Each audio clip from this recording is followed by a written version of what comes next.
প্রিয় বন্ধুরা, দেখো আজকে আমরা আমাদের ভিডিওতে শুরু করছি ভগ্নাংশ। আমি আমার অভিজ্ঞতায় দেখেছি যে ক্লাস 4, 5 বা 6, 7-এর স্টুডেন্ট যারা এই ভগ্নাংশ নিয়ে অনেক জটিলতায় পড়ে, হয়তো একটা পর্যায়ে গিয়ে যোগ বিয়োগ শিখে যায়, কিন্তু ভগ্নাংশ জিনিসটা সত্যিকার অর্থে কী বোঝায় সেটা হয়তো তারা বোঝে না।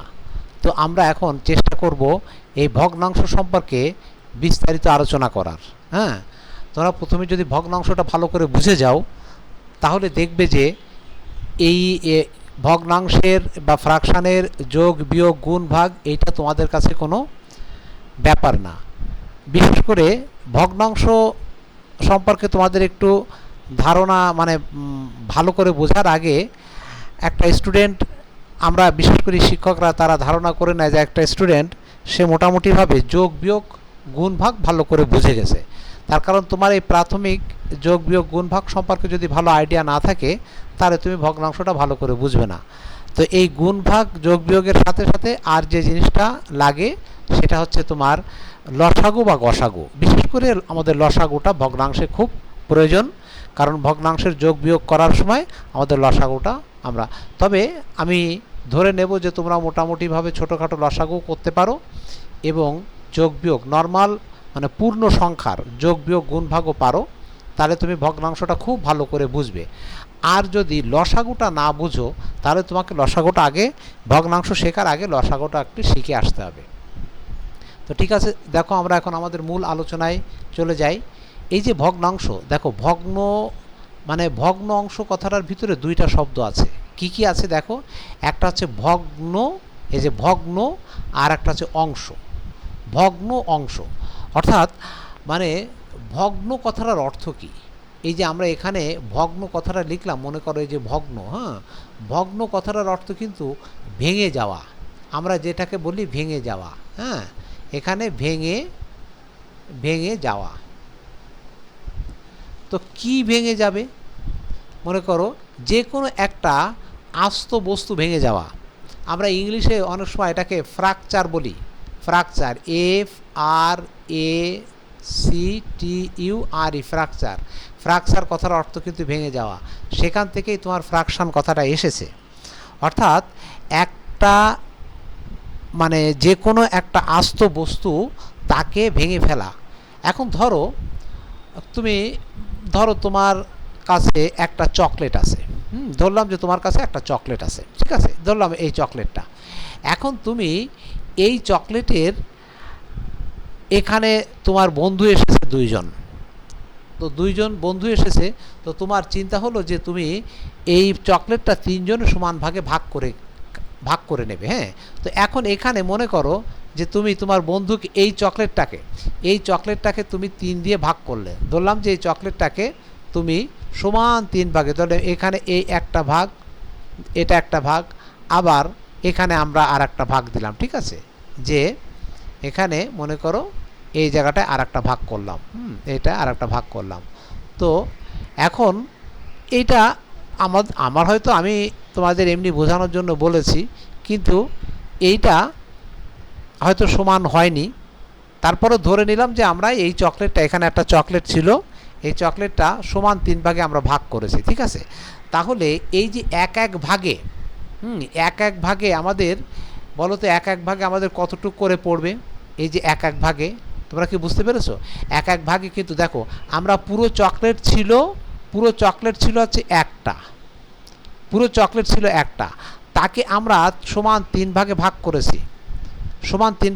করেছি, তাহলে এই এক এক ভাগে কিন্তু পড়ছে এই 3-এর 1, এই যে 3-এর 1, দেখো পুরো চকলেটটাকে আমরা 3 ভাগে ভাগ করেছি। এই যে এখান থেকে এইটুক একটা, মনে করো এখান থেকে এইটুক একটা, আর এখান থেকে এইটুক আর একটা। এটা ধরলাম যে আমরা অন্য কালি দিয়েই এখানে বোঝাই একটু, হ্যাঁ। তো আচ্ছা, এখান থেকে যে এখানে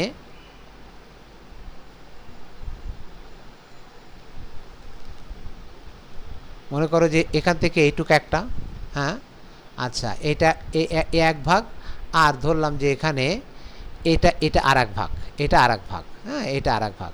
তুমি তাহলে এই তুমি যদি এখান থেকে এইটুক নিজে খাও, যে তুমি যদি এখান থেকে এইটুক যদি নিজে খাও, তাহলে কিন্তু তুমি কি খাবে জানো? তুমি 3 ভাগের যে চকলেটটা তুমি 3 ভাগে সমান ভাগ করেছো, 3 ভাগে তুমি সমান ভাগ করেছো যে চকলেটটা, সেই 3 ভাগের তুমি 1 ভাগ এখানে খাচ্ছ।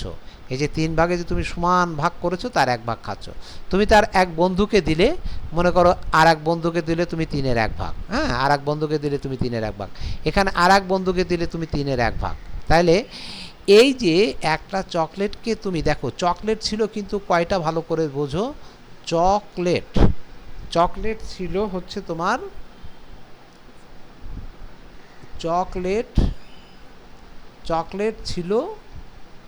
ছিল হচ্ছে একটি, কিন্তু একটি চকলেটকে তুমি সমান 3 ভাগে ভাগ করেছো, এই যে ভেঙে ফেলেছো চকলেটটাকে, তুমি ভেঙে ফেলেছো, এই ভেঙে ফেলাটাকে আমরা বলছি ভগ্নাংশ। তাহলে ভেঙে ফেলার পরে এক একটা চকলেটে তোমার মনে করো একটা চকলেটের পার্ট হয়েছে এতটুক, এটা একটা চকলেটের পার্ট, তারপর এটা একটা চকলেটের পার্ট, হ্যাঁ, এটা একটা চকলেটের পার্ট, আবার মনে করো এটা একটা চকলেটের পার্ট। তাহলে এই 3টা পার্টই প্রত্যেকটা সমান ভাগে ভাগ হয়েছে। তাহলে এখন তুমি ধরলাম যে তোমার ধরো তোমার দাদার একটা সুন্দর একটা জমি আছে, হ্যাঁ, ভালো বড় একটা জমি আছে, এরকম ধরো সুন্দর একটা জমি আছে, খেয়াল করো, হ্যাঁ, এরকমভাবে একটা জমি আছে। এখন জমিটা কি করেছে তোমার দাদা, তোমার মনে করো বাবা চাচারা 4 ভাই, হ্যাঁ, তোমার বাবা চাচারা 4 ভাই, তো জমিটাকে তোমার দাদা কি করেছে, সুন্দর 4 ভাগে ভাগ করেছে। এই যে মনে করো সুন্দর করে 4 ভাগে ভাগ করেছে। তাহলে এই যে দেখো, এই যে আমরা সুন্দর করে, মানে প্রত্যেকটা ভাগই সমান, কাউকে কম বা বেশি দিবে না, তোমার দাদা সব ছেলেকে সমান ভালোবাসে। তাহলে এই 1 ভাগ, এই যে পুরো এক জমি ছিল একটা, দেখো পুরো জমি ছিল একটা, প্রথমে একটা জমি ছিল একটা, কিন্তু এই একটা জমিকে 4 ভাগে ভাগ করে মনে করো এইটাকে দিয়ে, এই 4 ভাগের 1 ভাগকে দিয়েছে বড় ছেলেকে, আবার এই 4 ভাগের আর 1 ভাগ দিয়েছে মেজো ছেলেকে, আবার এই 4 ভাগের আর 1 ভাগ দিয়েছে সেজো ছেলেকে, আবার মনে করো এই 4 ভাগের আর 1 ভাগ দিয়েছে তোমার ছোট চাচাকে।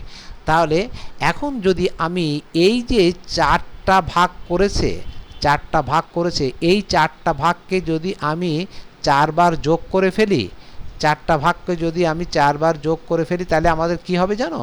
তাহলে এখানে কিন্তু দেখবা ঠিক আমার 1 হবে। কি করে 1 হবে?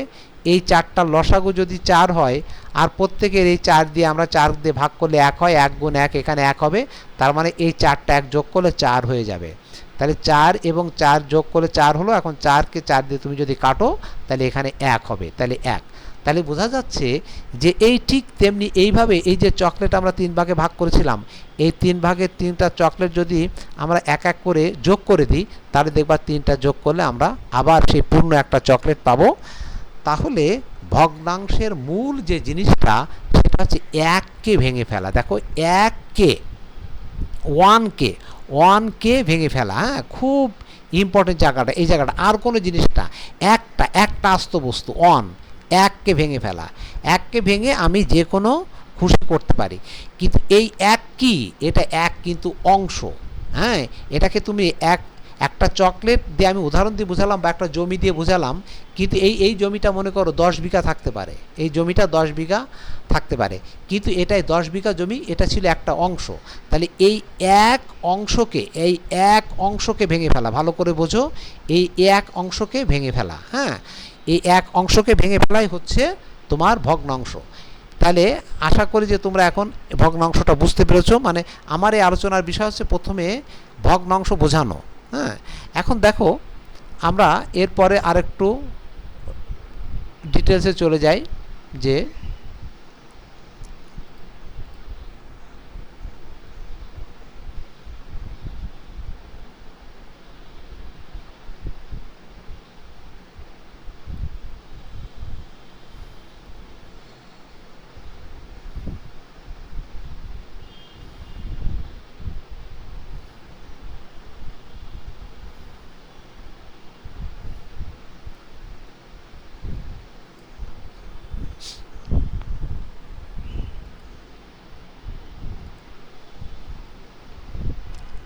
ওকে, এখন দেখো আমরা এখানে বলেছিলাম আমরা আরেকটা স্লাইড নিই।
তো দেখো যেটা বলছিলাম যে আমরা মোটামুটিভাবে বুঝতে পেরেছি যে তোমাদের ভগ্নাংশ জিনিসটা কি, অর্থাৎ এককে ভেঙে ফেলা। বারবার করে আমি বলছি যে যে কোনো এক এক এক একটাকে ভেঙে ফেলা, একটা একটি জিনিসকে একটি জিনিসকে একটি জিনিসকে হ্যাঁ ভেঙে ফেলা।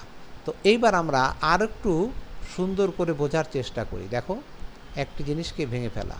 হ্যাঁ, এখন দেখো মনে করো আমরা আগে যে জিনিসটা জমিটা দিয়ে বোঝাচ্ছিলাম, ধরো এরকম একটা জমি তোমার বাবার আছে, হ্যাঁ, বা তোমার দাদার আছে জমিটা। তো এখন এই এই যে জমিটা খেয়াল করো খুব মন দিয়ে, মনে করো আমরা আগে তোমার বাবা চাচারা 4 ভাই, এটা 4 ভাগে ভাগ করে দিয়েছে, এইটাকে 4 ভাগে ভাগ করে দিয়েছে। তো এই যে ভাগটা হলো এটা কিন্তু 4-এর 1, হ্যাঁ, এটা 4-এর 1, আমরা আগে বলেছি প্রত্যেকটা 4-এর 1। তো এখন যদি তোমার মনে করো যে খেয়াল করো যে তোমার এই মেজো চাচা, এখানে মেজো চাচার যে জমিটা ছিল, হ্যাঁ, মেজো চাচা মনে করো হঠাৎ করে মারা গিয়েছে, তাহলে মেজো চাচার এই জমিটা উনি যদি আবার এই যে এটা 3 জনের ভিতরে ভাগ করে দিল, মেজো চাচার মনে করো 3 সন্তান ছিল, উনি আবার এই জমিটা ঠিক 3 জনের ভিতরে ভাগ করে দিল।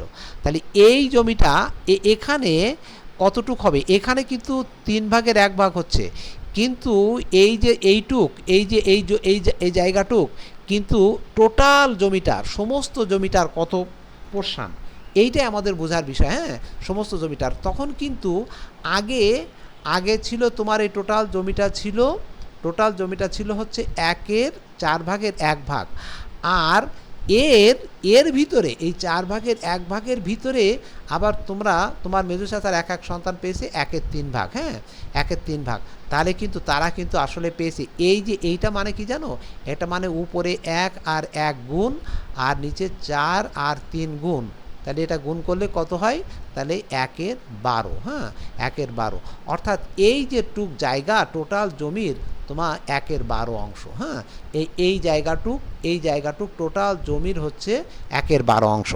আচ্ছা, আমরা আর একটা উদাহরণ দিয়ে বোঝানোর চেষ্টা করি। ধরো এরকম একটা পিজা আছে, ঠিক আছে, একটা পিজা আছে, তো একটা সুন্দর একটা পিজা আছে, হ্যাঁ, আমরা এখানে একটা পিজা আঁকি, ভাবলাম যে একটা পিজা আঁকছি। তো এই পিজাটা তোমরা হয়তো কয়েক বন্ধু খেতে বসেছো, ধরো 5 বন্ধু খেতে বসেছো, হ্যাঁ।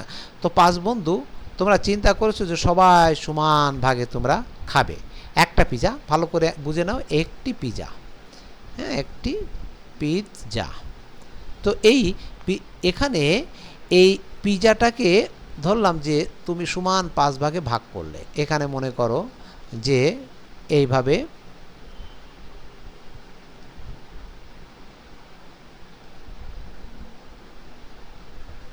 ধরলাম। তো এই যে 1 ভাগে ভাগ হলো, হ্যাঁ, তাহলে 1 ভাগে বলো তো কত অংশ পড়লো, 1 ভাগে কিন্তু পড়লো 5-এর 1 ভাগ, এখানে 5-এর 1 ভাগ, এখানে 5-এর 1 ভাগ, হ্যাঁ, তাহলে এখানে 5-এর 1 ভাগ, প্রত্যেকটা হচ্ছে 5-এর 1 ভাগ, ঠিক আছে।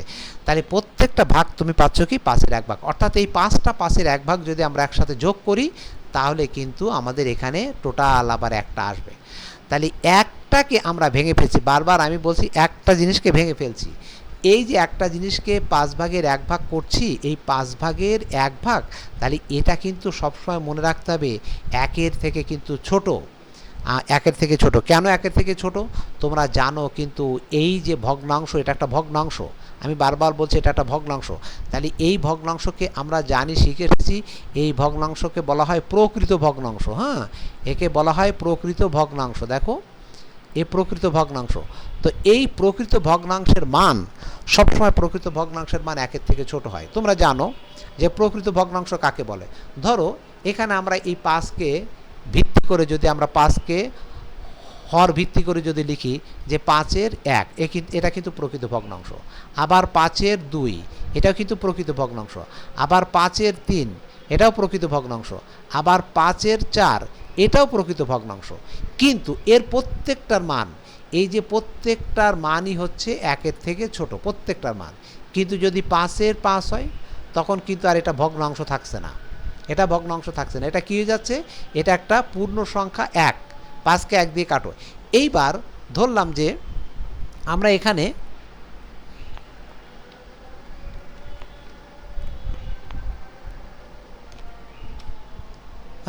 ধরলাম, মনে করো আমরা যে বোঝাচ্ছিলাম যে এই 5-এর দেখো 5-এর 1, আবার 5-এর 2, আবার 5-এর 3, আবার 5-এর 4, আবার 5 এই পর্যন্ত হচ্ছে মানে আবার এই যে ভগ্নাংশগুলো এর ভিতরে খেয়াল করো প্রত্যেকটা ভগ্নাংশ এই 1-এর 5 কিন্তু 2-এর 5-এর থেকে ছোট, আবার 2-এর 5 3-এর 5-এর থেকে ছোট, আবার 3 মানে 5 ভাগের 3 ভাগ 4 ভাগে 5 ভাগের 4 ভাগের থেকে ছোট, কিন্তু এদের থেকে বড় কিন্তু আবার 1, এদের থেকে বড় 1। এরপরে কি যাচ্ছে জানো, এরপরে যদি আমরা বলি যে 5-এর 6 এ কিন্তু 1-এর থেকে বড়। কারণ কি? কারণ এটা কিন্তু অপ্রকৃত ভগ্নাংশ, এটাকে আমরা মিশ্র ভগ্নাংশে প্রকাশ করতে পারি, এটাকে 5-এর 7। তাহলে যে ভগ্নাংশগুলোর হর বড় এবং লব ছোট, খেয়াল করো যে ভগ্নাংশগুলোর হর বড় এবং লব ছোট সেই প্রত্যেকটা ভগ্নাংশকে বলা হয় প্রকৃত ভগ্নাংশ। এবং যে ভগ্নাংশর হর এবং লব সমান হয়ে যায়, আস্তে আস্তে যে ভগ্নাংশের মান হর এবং লব সমান হয়ে যায় তখন আমরা তাকে বলবো পূর্ণ সংখ্যা। এরপরে যখন হর ছোট হয়ে যাবে এবং লব বড় হয়ে যাবে তখন কিন্তু আমরা তাকে বলবো অপ্রকৃত। এইগুলো তাহলে অপ্রকৃত ভগ্নাংশ বা এটাকে আমরা কনভার্ট করতে পারি, এটাকে অনেক সময় কনভার্ট করে আমরা মিশ্র ভগ্নাংশে প্রকাশ করতে পারি। তাহলে এই যে দেখো আস্তে আস্তে আমরা ভগ্নাংশের আলোচনায় কিন্তু আমরা এখন একটা আলোচনার ভিতরে ঢুকে গেলাম। কি আলোচনার ভিতরে ঢুকে গেলাম? এখন আমি এই যে অপ্রকৃত বলছি আর এখানে প্রকৃত কথাটা বলছি, এখানে বলছি প্রকৃত, এখানে প্রকৃত। আবার এই অপ্রকৃত ভগ্নাংশকে কিন্তু আমরা আর একটা ভগ্নাংশে কনভার্ট করতে পারি, সেটা হচ্ছে মিশ্র ভগ্নাংশ। এই মিশ্র ভগ্নাংশে আমরা কনভার্ট করতে পারি। তো সুতরাং আমরা এখন বলতে পারি, আমরা এখান থেকে বলতে পারি যে ভগ্নাংশ 3 রকমের। আমরা এখান থেকে বলতে পারি ভগ্নাংশ 3 রকমের। তবে তোমাদের আমি আর ধৈর্যচ্যুতি ঘটাবো না, কারণ এই যতটুকু আলোচনা করেছি এর পরের যে পর্ব সেখানে আমরা এই ভগ্নাংশগুলোর সম্পূর্ণ আলোচনা করব, যে প্রকৃত ভগ্নাংশ, অপ্রকৃত ভগ্নাংশ বা মিশ্র ভগ্নাংশ কী, এবং একটা ভগ্নাংশ থেকে আর একটা ভগ্নাংশে কীভাবে আমরা এটাকে ট্রান্সফার বা কনভার্ট করতে পারি, বা সেটা নিয়ে আমরা এখন আলোচনা করব। তবে আশা করি যতটুক আমি আলোচনা করেছি ভগ্নাংশ সম্পর্কে তোমাদের একটা মোটামুটি বেসিক আইডিয়া হয়েছে। তো এইভাবে এই চ্যানেলটা যদি তোমাদের ভালো লেগে থাকে এবং তোমরা যদি বিশ্বাস করো যে এইভাবে অঙ্ক শিখলে তোমরা সত্যিকার অর্থে অঙ্ক শিখতে পারবে, তাহলে তোমাদের কাছে আমার রিকোয়েস্ট থাকবে তোমরা আমার চ্যানেলটাকে সাবস্ক্রাইব করে বেল বাটনে ক্লিক করে রাখবা। পরের অঙ্ক মানে পর্বগুলো বা এপিসোডগুলো যখন আপলোড হবে সাথে সাথে তোমরা যাতে পেয়ে যাও। তো আজকে এই পর্যন্ত, তোমাদের সবাইকে শুভেচ্ছা আর ধন্যবাদ জানাচ্ছি। খোদা হাফেজ।